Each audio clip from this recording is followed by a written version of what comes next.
আমি যখন মালিকচক বিধানসভা কেন্দ্রে কাজ শেষ করে ফিরছিলাম, সেখানে একটা বড় ধরনের খেলা হচ্ছে, সেই খেলা শেষ করে ফিরছিলাম এবং সেখানে আসার সময় আমরা যখন বিলকিস ঢুকছিলাম, ঢুকার মুখে তখন একটা গাড়ি আমাদের গাড়ির সঙ্গে প্রচণ্ড জোরে সামনাসামনি ধাক্কা মারার চেষ্টা করলে আমার ড্রাইভার কোনো মতো বাঁকা করে আমাকে বাঁচিয়ে নেয়।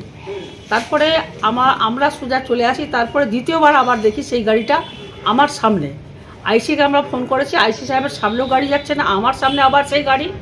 আমি যেখানে ওরা গাড়ি স্লো করছে এবং আমাকে ওরা প্রাণে মারার মানে একটা পরিকল্পনা তারা নিয়েছিল এবং আমার গাড়ির সঙ্গে ওরা স্লো করছে, যেটা আমাকে প্রথম ধাক্কা মেরেছিল।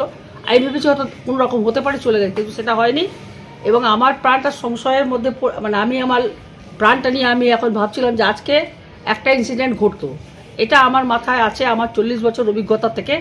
আজকে আমি যেটা বুঝলাম যে ওরা অনেক বেশি ট্রেন ছিল, আমার সিকিউরিটি ছিল।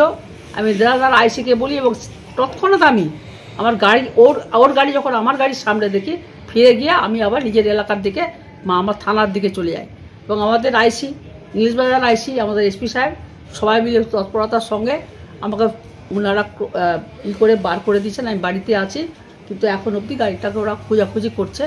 সব কিছু আমরা এসপিকে সব কিছু দিয়েছি, গাড়ির নাম্বার, গাড়িটা খোঁজাখুঁজি চলছে। এই অবস্থায় আমার প্রাণ এখন সংশয়ের মুখে এবং আমার এতটা আমি অভিজ্ঞতামূলক কাজ করি, এত রাত 10টা 12টা 1টা বাড়িতে আছি, এরকম জীবনে আমার হয়নি। ব্যক্তিগত আমার কোনো শত্রু নেই।